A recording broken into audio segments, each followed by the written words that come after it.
All right, guys, I'm going to talk about the cost of getting into bodybuilding, prepping for a show. That's the main issue. When I get contact a lot with from people wanting to do contest prep, I charge a fair amount. I could charge a lot more than I do just for my experience, but my coaching, I like to help people. I don't want to make it too out of people's budgets because of my experience and my track record. I know some people that charge a crazy amount and they don't even have a good track record or experience or anything. They're just charging a number they just pull out of their ass. So basically, when you hire somebody and when you're wanting to get into competing, here's the problem I run to with most people. They have no clue how much it's going to end up costing. I'm like, they don't at all. Like, they have no clue. So the main problem is if you're searching for a coach and you can't afford that coach, just forget about it. You're not going to be able to prep for a show. You're not going to have the money to prep for a show. So whatever coach you hire, if you have to I get people like, well, hey man, I want to use you guys. I got to save up for you, and I'm honest with them. I said, listen, I could easily take their money and have them hire me, and give them a plan, and they probably wouldn't make it to the show, and I'd still make money on them. And that's what most prep coaches does because it's about money, money, money, money, money, money. I'm not greedy like that. I don't.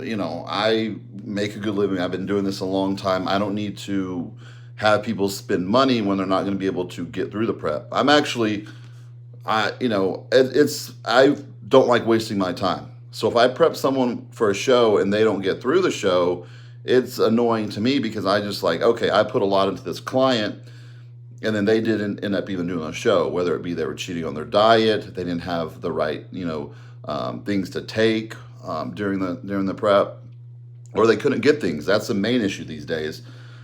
Why I had to scale back so much in prepping people because people just cannot get real gear that's dosed right and they just don't have access to it.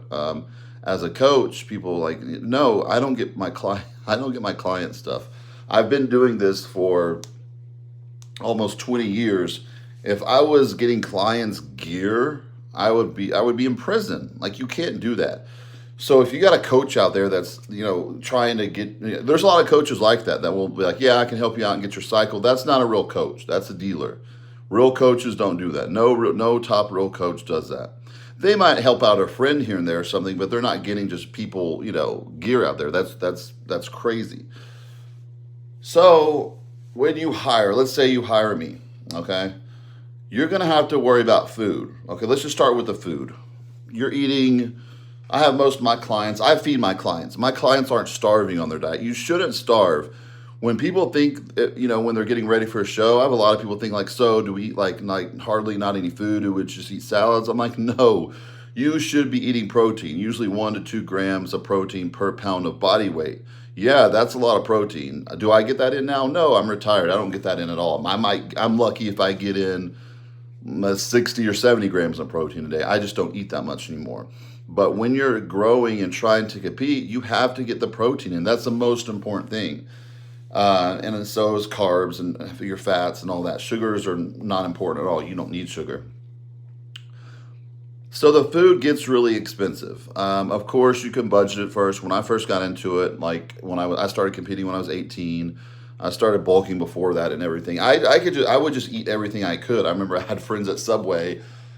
They would give me like all those stamps. I would have free subs all the time. So I was eating at one point like 4 foot long sub sandwiches a day. Oh my gosh, I was so bloated. I wasn't on gear yet at that time. I was like 18, but I looked just from all the sodium from all the Subway sandwiches. Um, but you just have to find a diet. Like, I remember at first I was getting all my fish from Walmart, the frozen packaged kind. Those are gross. And just like tuna, the cheapest protein you could buy. And then once I picked up my contract, it was awesome because then I was like going to Whole Foods to get I was getting fillets for my beef instead of ground beef, lean. I was doing piashi, I believe it's called. It's one of my favorite fishes. It's hard to find. They don't carry it that many places because it's not fishy at all. It's really easy to eat because on your diet, obviously fish has the best protein. The lowest calories. So and then fish goes through you quick. So you're able to eat more meals when you're doing a lot of beef that takes longer to digest. And for me on my diet, I had to eat a lot of food, whether I was off season or prepping. So you got to take into account all the money you're going to spend on food. It adds up. I mean, I would say around maybe 300 a week, so 1,000 a month. But a lot of people in their life eat out all the time. So if people really want to do it like I did, I made it work. I worked 3 jobs. I cut out other things. Some people might like shoes. They buy, like some people, I see their shoe collection. I'm like, why? I have, I think, about 5 or 6 pairs of shoes, and after a certain period of time, it's not good for your feet to wear the shoes anymore. So I get rid of them, or I donate them, and then they're still in good condition. But for myself, I'm in the gym. I'm heavy, like 260, 270. I don't need a shoe that's not gonna be supportive on my feet, because I don't need any more knee problems or anything like that. So you got to kind of cut out other things in life if you're really wanting to compete, whether it be going to the movies, hanging out with friends, buying clothes, buying shoes. Luckily, I picked up sponsors pretty much as soon as I started. I did my first show in 1, and then when I was 19, I picked up my sponsor with Dymatize, and that was like a salary. So I was getting my food paid for, everything paid for. My food, my supplements were all free. So that helped tremendously. And then the personal sponsors started coming in, because mostmuscular.com, they were releasing videos, and then I released my first video at 19. So I started gaining a fan base too. At that time, it's not as common anymore. Your fan base would send you money when you were prepping for a show. So I'd be like, yeah, I'm prepping for a show. There was MySpace then, so people knew you were prepping for a show, and they would just send you money. I even had is people send me cash in the mail. No, don't send cash, it's going to get stolen. This guy in Italy, I guess it was how you send the money. It was a big chunk they took out if you sent it with tax, something, whatever. I don't know all the little gist of it, but he would send $1,500 in cash every month in the mail. I'm like, dude, it's not going to make it. People are going to steal it. It made it every single month. I think that guy was with me for like 3 years. And I kept picking up the personal sponsors too. So not only did I have a regular sponsor paying me a salary that if I wanted to, I didn't have to work other jobs. I was still working at my dad, helping my dad run his restaurant. I was managing it. I was doing like bouncing gigs on the weekend and mail entertainment stuff on the weekend.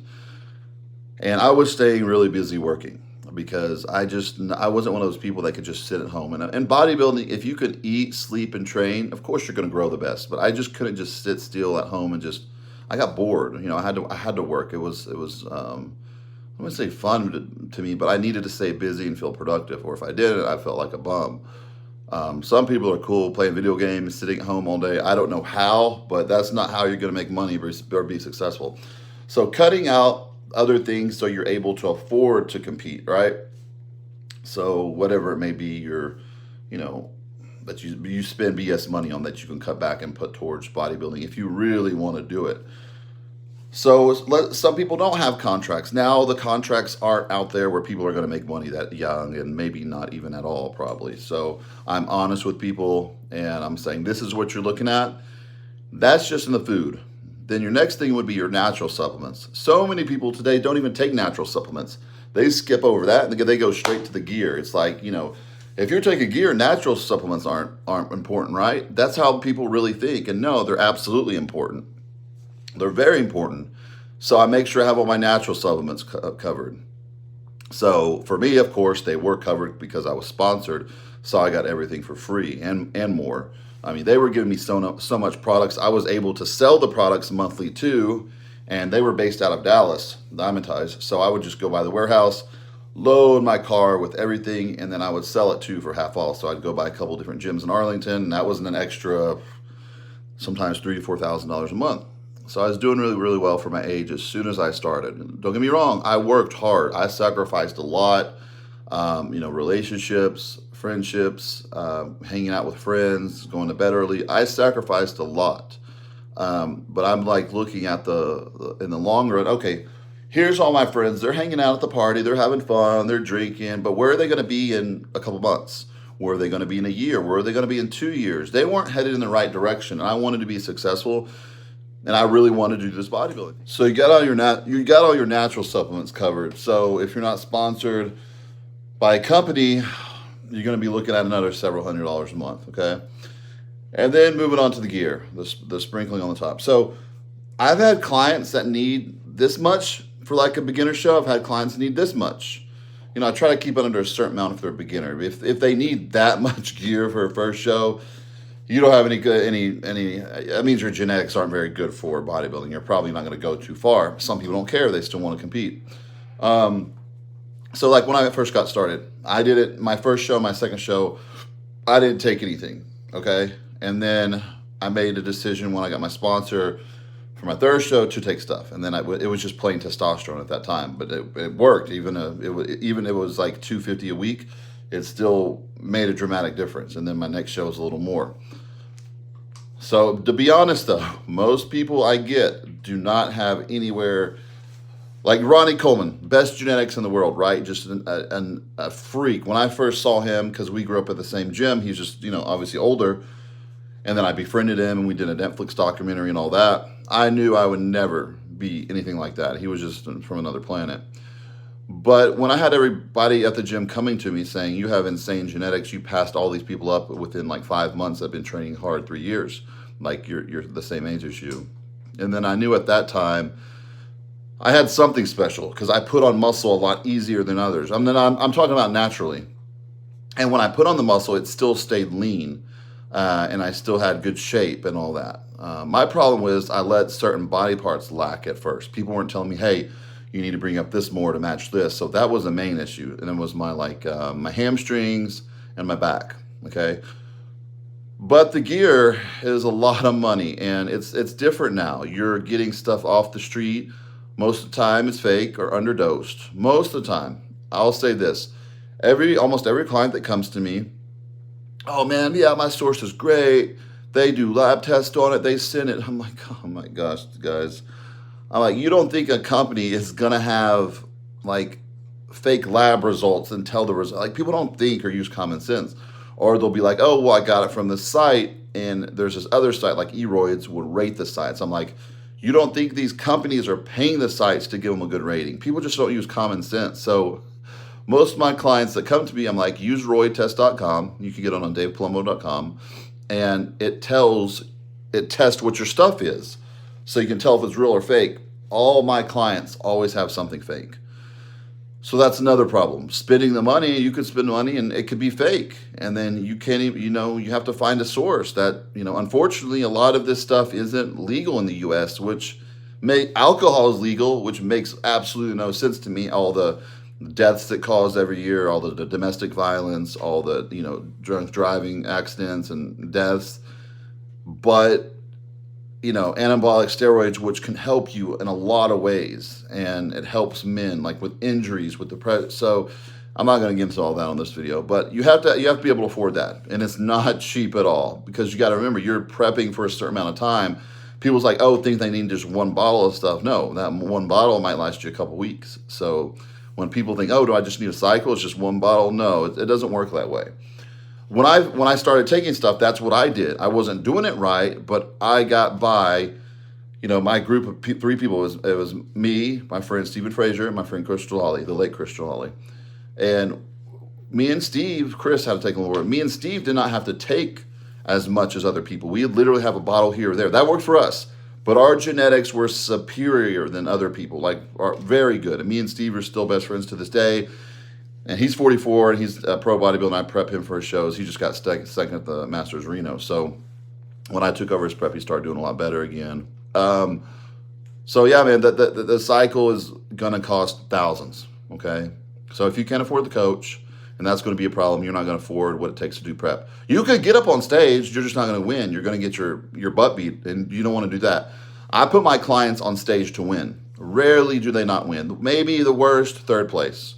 Okay, so I don't put people up on stage until I think they're ready to win the show. And when you hire me, if you follow everything in that 4-month contest prep, you should be ready, unless you're not taking certain things, unless you can't afford certain things, unless you're cheating on your diet. So that's what goes on into it. It's thousands and thousands of dollars, most people cannot just like afford it that easily. They have to sacrifice other things, or they have to find a way and hustle up. And if you want it bad enough, you'll do it, because I sure did as a kid. And I worked 3 different jobs, and anybody can do the same thing if they really want something. But that's what goes into it. There's just not the same rewards today though. So you're not going to get, all this money rewarded back from a photo shoot like we used to. So